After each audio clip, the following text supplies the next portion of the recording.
यदि इनको प्रत्युत्तर नहीं दिया तो ये देवता शांत होने वाले नहीं हैं। तो गोपियां बोल उठी, क्या कह रही हैं महाराज? मयैवं विभोर्हति भवान् गदितुं नृशंसम् संत्यज्य सर्वविषयांस्तव पादमूलम् भक्ता सचिन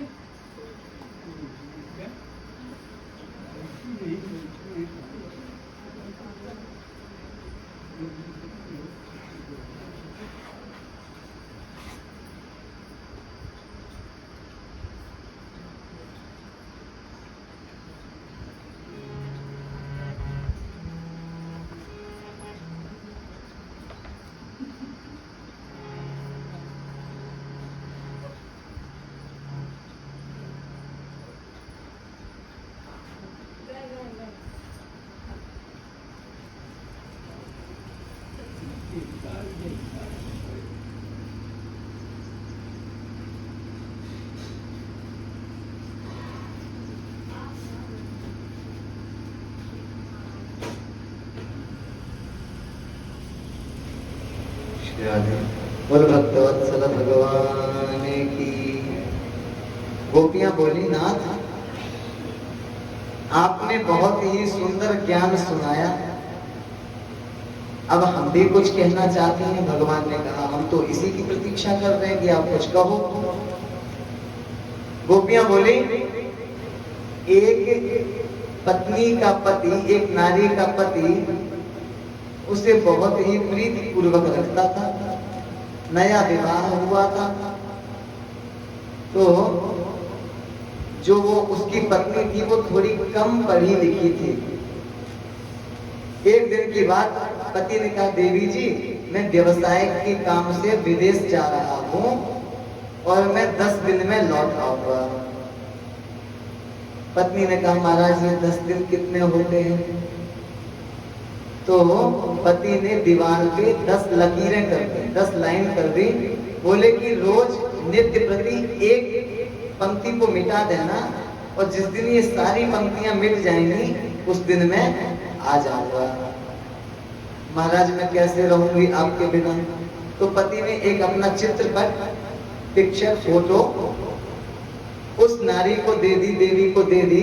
बोले कि जब तक मैं यहाँ नहीं आ रहा हूँ तब तक इसको मुझे समझ करके पूजा करो, सेवा करो, और एक ही फल मिलेगा। तो बेचारी सीधी सादी थी, नित्य प्रति सेवा करती। 1 दिन 2 दिन करके 10 दिन पूरे हो गए, और महाराज वो नित्य की भांति 10वें दिन भी अपने पति की फोटो की पूजा कर रही थी, सेवा कर रही थी। और 10वां दिन हुआ तो पति देवता आए, द्वार पे खड़े, कुंडी खटकावे, देवी जी खोलो। अब देवी जी ने विचार किया, गोपियां पूछती हैं, बताओ कृष्ण गोविंद उस देवी का धर्म क्या है? यदि वो सेवा छोड़ करके जाती है तो उसे अपराध लगेगा, क्योंकि सेवा भंग होगी, पूजा में विक्षेप आएगा। तो उसे सेवा करते रहना चाहिए, या जो पति दरवाजे पे खड़े हैं उनको उनके लिए कुंडी खोल करके उनको अंदर बुलाना चाहिए, उनको जलपान कराना चाहिए, उन्हें विश्राम देना चाहिए। कन्हैया बोले, ये भी कोई प्रश्न है? सीधी सी बात है, जब असली पति आ गया तो नकली का क्या काम? फिर चित्रपट की सेवा क्यों? गोपियां बोली, बस महाराज आपने ही हमारा समाधान कर दिया, हमारे असली पति तो आप ही हैं, वो जो है वो तो डुप्लीकेट हैं। महाराज गोपियों की ये विनोदपूर्ण बात सुन करके और तर्क संगत बात सुन करके भगवान अत्यंत प्रसन्न हो गए। गोपियों ने कहा, नाथ मयैवं विभोर्हति भवान् गदितुं नृशंसम् संत्यज्य सर्वविषयांस्तव पादमूलम् भक्ता भजस्व दुर्वाग्रहमात्यर्थम् त्यजास्मान् देवो यथादि पुरुषो भजते मुमुक्षुं। नाथ, भवान एवं गदितुम नृशंसम न अर्हति।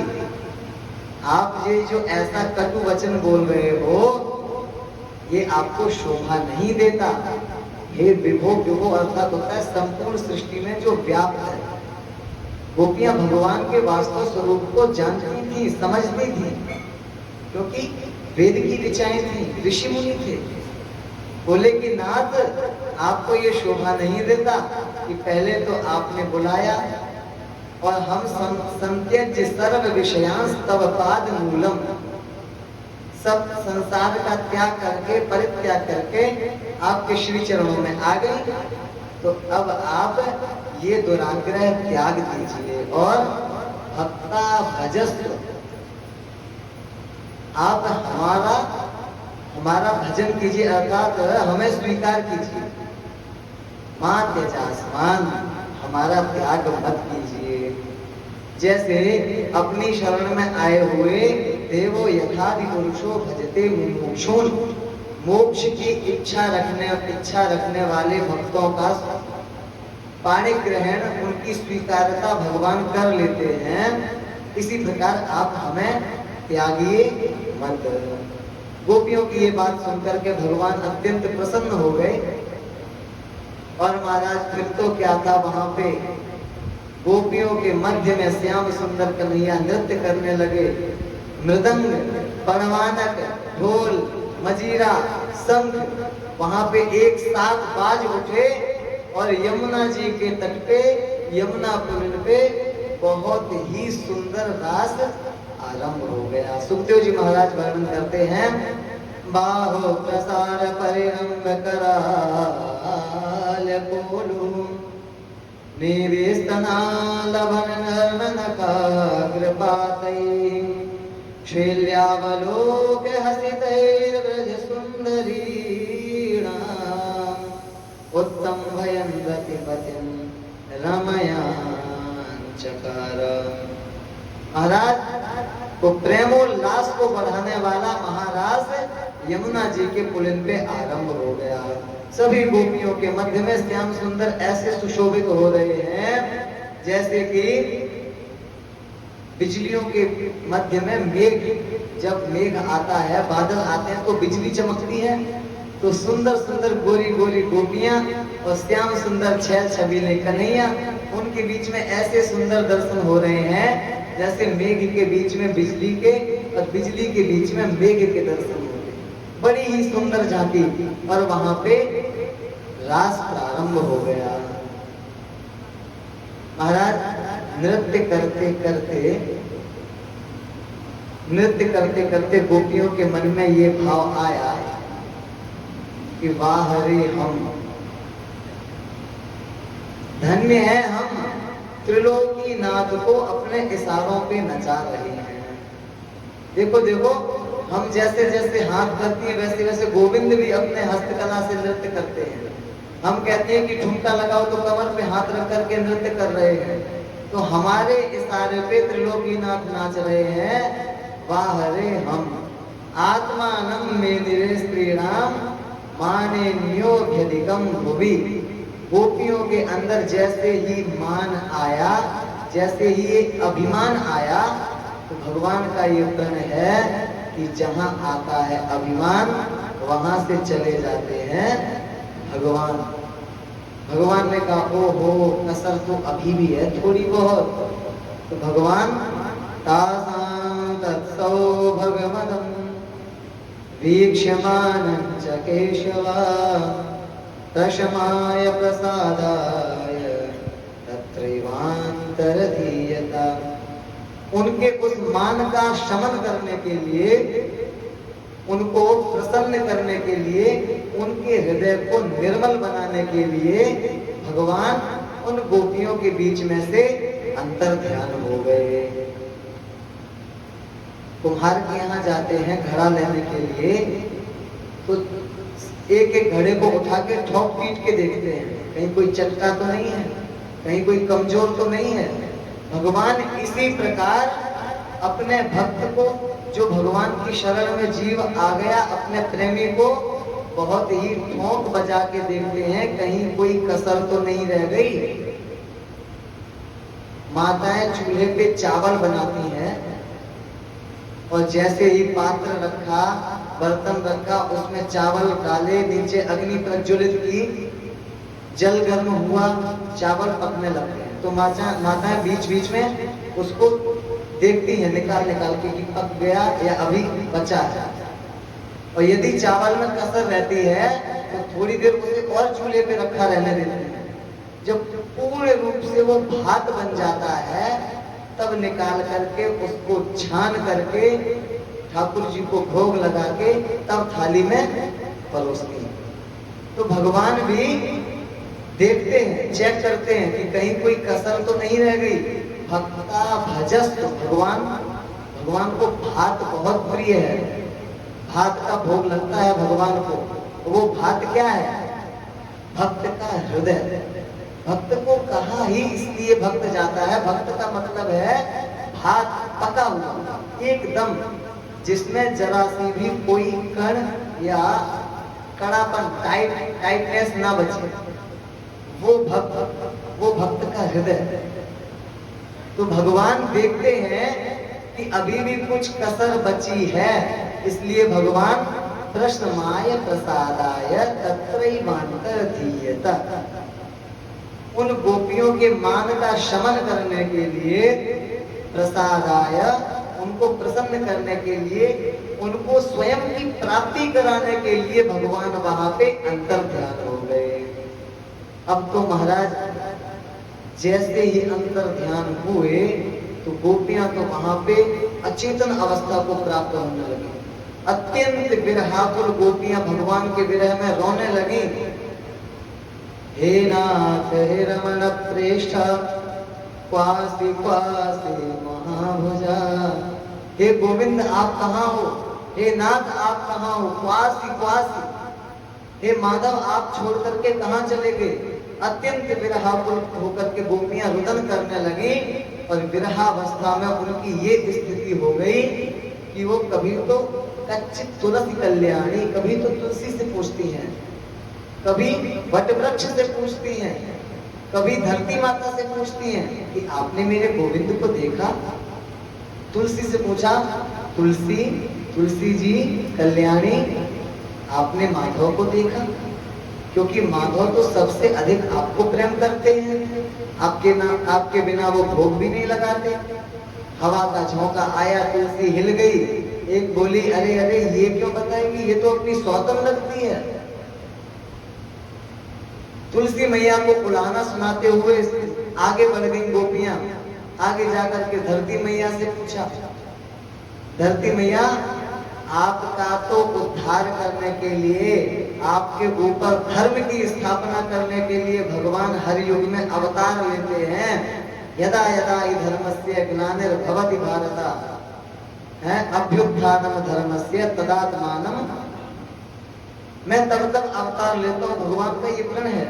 तो सर्वाधिक प्रेम आपसे करते हैं, आपका कष्ट भगवान को स्वीकार नहीं होता, और भगवान आपको छोड़ करके कहाँ जा सकते हैं? जहां भी जाएंगे आपके ऊपर ही रहेंगे। जहां कहीं वन में गए होंगे, हमसे छुपे हैं, आपको तो पता होगा कहाँ पे हैं, आप बता दीजिए। धरती माता क्या बोलेंगी? धरती माता कुछ नहीं बोली, तो उनको भी खरी खोटी सुनाती हुई गोपियां आगे बढ़ गई। आगे जाकर के क्या देखती हैं कि वहां पे भगवान के सुकुमार अत्यंत कोमल चरण चिन्ह दिखाई दिए। वो शंख चक्र गदा पद्म इत्यादि से सुसज्जित सुशोभित भगवान के जो चरण कमल थे, 2 चरण कमल भगवान के थे। तो वहां पे सुखदेव जी महाराज वर्णन करते हैं कि उनसे भी अधिक सुकुमार चरण चिन्ह 2 और थे। भगवान, अब गोपियों ने विचार किया ये तो गोविंद के हैं, ये किसके हैं? तो सुखदेव जी महाराज वर्णन करते हैं कि सभी गोपियों को तो अभिमान हुआ और एक गोपी को श्री किशोरी जी को मान हुआ। उन्होंने क्या मन किया कि गोविंद हमारे हैं, हम गोविंद की हैं। गोविंद हमारे बिना नहीं रह सकते, हम गोविंद के बिना नहीं रह सकते। तो देखो मानस में भी गोस्वामी जी ने कहा है अस अभिमान, ये अभिमान बहुत ही अच्छा है। कौन सा?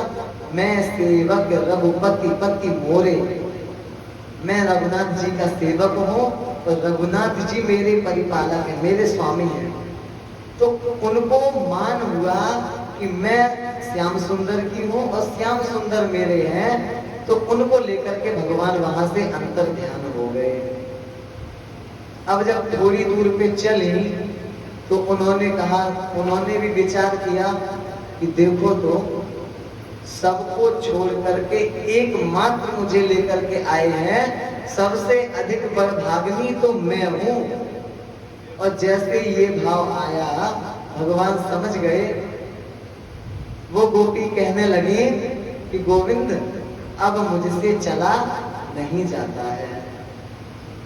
भगवान ने कहा तो स्कंधम आरोह्यता, मेरे कंधों पे बैठ जाओ। भगवान झुके और जैसे ही वो बैठने के लिए चली तो भगवान वहां से भी अंतर ध्यान हो गए। क्यों? क्योंकि उनके मन में भी ये भाव आ गया कि देखो तो मैं सबसे अधिक बड़भागिनी हूँ, गोविंद मेरे बिना नहीं रह सकते। तो ये भाव आते ही भगवान वहां से भी अंतर ध्यान हो गए। उन चरण चिन्हों का अनुकरण करते हुए गोपियां आगे बढ़ी, उनको देखते हुए आगे चली तो क्या देखती हैं कि किशोरी जी वहां पे पड़ी हुई हैं अचेतन अवस्था में। भगवान के विरह में रोते रोते अचेतन अवस्था को प्राप्त हो गई। गोपियों ने जल का छिड़काव किया, जलपान कराया और जैसे ही उनको सुधि आई, किशोरी जी ने कहा सखियों, गोविंद जब तक हम उनका अन्वेषण करते रहेंगे, जब तक गोविंद को ढूंढते रहेंगे, जितना गोविंद को ढूंढेंगे वो उतना ही हमसे बचने के लिए इस घनघोर जंगल में इधर से उधर भागेंगे। और कहीं उनके चरणारविंद में, चरण कमल में कोई कांटा या कंकड़ चुभ गया तो ये हमारे लिए असहनीय हो जाएगा। गोपियों ने कहा हम विरह भी सहन कर सकती हैं एक बार, लेकिन प्रभु को कष्ट हो ये सहन से बाहर की बात है। तो सभी गोपियों को लेकर के किशोरी जी यमुना तट पे आ गईं और वहां पे भगवान की लीलाओं का अनुकरण करते हुए गोपियां भगवान के विरह में भगवान को पुकारते हुए गोपियां रोने लगी। और रोते रोते वहां पे सुखदेव जी महाराज वर्णन करते हैं गोपी गीत का। गोपियों ने रोते रोते जो भगवान को पुकारा उसका नाम पड़ गया गोपी गीत। एक संत बड़ी प्यारी बात कहते हैं कि देखो भगवान के लिए रोगे वो भी गीत बन जाएगा, भगवान के विरह में भगवान को पाने के लिए आप अश्रु प्रवाह करोगे, वो भी आपकी प्रसन्नता का कारण होगा और आपका वो रुदन भी गीत कहलाएगा। और संसार को हंसाने का प्रयत्न करोगे, जितना संसार के लिए हंसने का प्रयत्न करोगे, जितना संसार में सुख ढूंढने का प्रयास करेंगे, संसार उतना ही अधिक रुलाएगा। ये अंतर है भगवान में और संसार में। भगवान के लिए रोना भी गीत है और संसार के लिए गीत गाना भी रोना ही है। बोलो राधे राधे। गोपियों ने यमुना जी के तट पे बहुत ही सुंदर गीत गाया जिसका नाम गोपी गीत है। गोपियां क्या कह रही हैं? जयति तेधिकं जन्मना व्रजः श्रयत इंदिरा शाश्वतत्रयी दयितदृश्यता दीक्षुतावकाश